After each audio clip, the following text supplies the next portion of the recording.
के द्वार हैं काम, क्रोध और लोभ।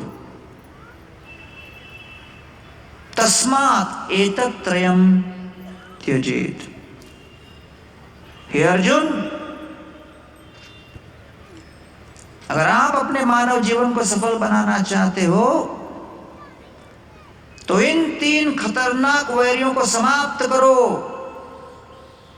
काम, क्रोध और लोभ, इन तीनों के लिए हृदय के अंदर दूर दूर तक कोई स्थान नहीं। इसलिए इन तीनों से हमें बचना है और इन तीनों से हमें मुक्त होने का प्रयास करना है। तो ये तीनों के सर्वप्रथम क्या है? काम।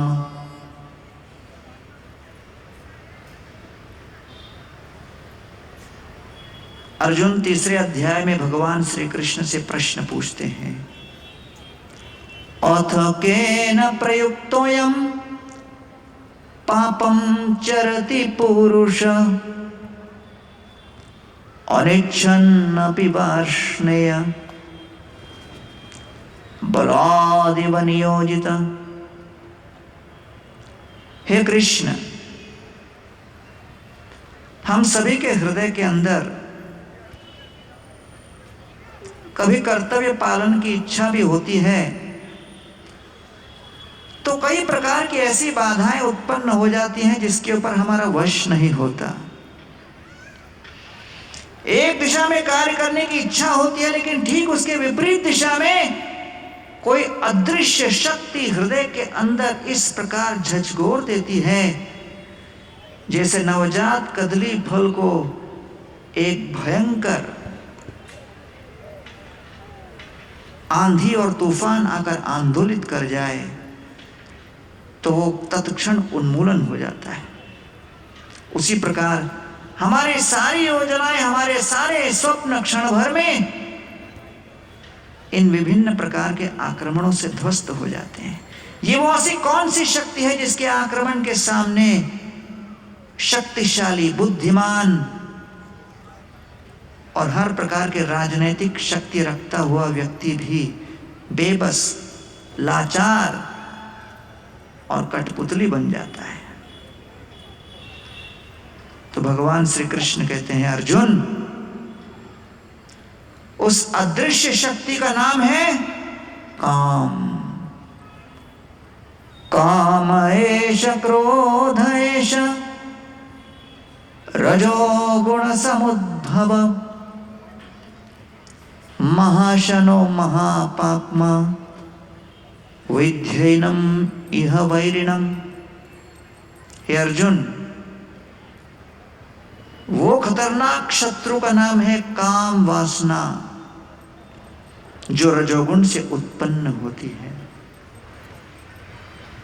महाअश्न, वह पूरी तरह व्यक्ति की चेतना को, विवेक शक्ति को, मस्तिष्क को, बुद्धि को, चरित्र को समाप्त कर जाएगी, चबा डालेगी, पचा के समाप्त कर देगी।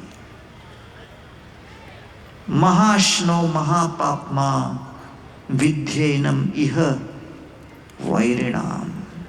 यह आपका सबसे खतरनाक वैरी है। काम वासना के आक्रमण से व्यक्ति को बचना चाहिए।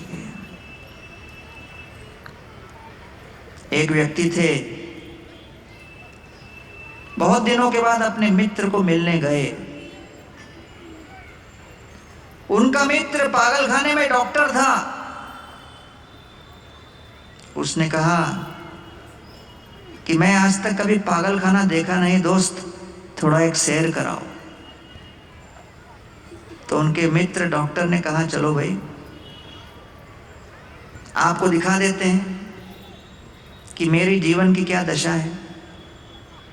आपके मन में भी कुछ सहानुभूति उत्पन्न होगी हमारे प्रति। तो घुमाने लगे। अलग अलग वैरायटी के पागल अंदर थे। कोई यहाँ पर कुछ बोल रहे थे, वहाँ कुछ बोल रहे थे, वहाँ कुछ कर रहे थे। फिर अचानक उन्होंने देखा कि एक पंखे के ऊपर आदमी लटका हुआ है और पंखे के ऊपर लटक कर वो जोर जोर से चिल्ला रहा है, रूपा रूपा रूपा। तो इसने अपने दोस्त को कहा, ये कौन है? तो डॉक्टर ने कहा, ये बेचारा रूपा नाम की लड़की के पीछे पागल था, उसका बहुत बड़ा फैन था, लेकिन वो रूपा बिना बताए और किसी के साथ भाग गई। इतना झटका लगा कि वो फैन पे आ गया। अब वो चिल्ला रहा है। तो बोला, अच्छा अच्छा, बड़ा सदमा लगा होगा। बोला, हाँ। आगे गए। आगे जाने पर एक और व्यक्ति फैन पे लटका हुआ था और वो भी वही चिल्ला रहा था, रूपा रूपा रूपा। बोले, ये कौन है? तो डॉक्टर ने कहा, ये वो व्यक्ति है जिसके साथ रूपा भागी थी, वो भी पंखे पे लटक गया। तो ये काम वासना, इसकी कोई सीमा नहीं। और पूरे विश्व भर में आज भोग का कोई मापदंड है तो वो ये कि कैसे आप अपनी काम वासना को पूर्ण कर सकते हो। कोई अनुशासन नहीं, कोई पाबंदी नहीं, कोई शिष्टाचार नहीं, कोई चरित्र नहीं। निर्बाध रूप से लोग भोग करना चाहते हैं, विलास करना चाहते हैं। और ये कलयुग की बड़ी दुर्दशा है। और इसलिए 11वें स्कंद श्रीमद् भागवत में एक वैश्या,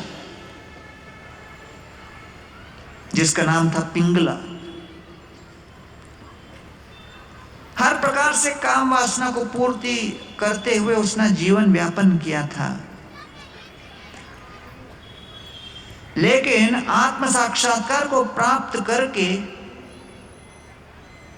सिद्धांत पोषक श्लोक सुनाती है। कहती है, संतं समीपे रमणं रतिप्रदं वित्तप्रदं नित्यमिमं विहाय अकामदं दुःखभयादिशोक मोहप्रदं तुच्छमहं भजेज्ञ। पिंगला कहती है, हे प्रभु, आप पूर्ण पुरुषोत्तम परमात्मा के स्वरूप मेरे हृदय के अंतःकरण में निवास कर रहे हो। आत्मा के सर्वाधिक निकटतम सुहृद, शुभचिंतक, हितैषी, हमारे हर प्रकार के आध्यात्मिक इच्छा को पूर्ण करने के लिए तत्पर, तैयार। वित्त प्रदम नित्यमिमं विहाय। सोचिए, भगवान ने अगर कल टैक्स लगाना शुरू किया कि हर श्वास के पीछे 100 रुपए, दीवाला निकल जाएगा। आराम से श्वास ले रहे हैं बिना ये सोचे कि हवा कौन बना रहा है। वित्त प्रदम नित्यमिमं विहाय। जो भी हमें जीवन व्यापन करने के लिए आवश्यक हो, वो सब भगवान हमें सप्लाई करते चले जा रहे हैं,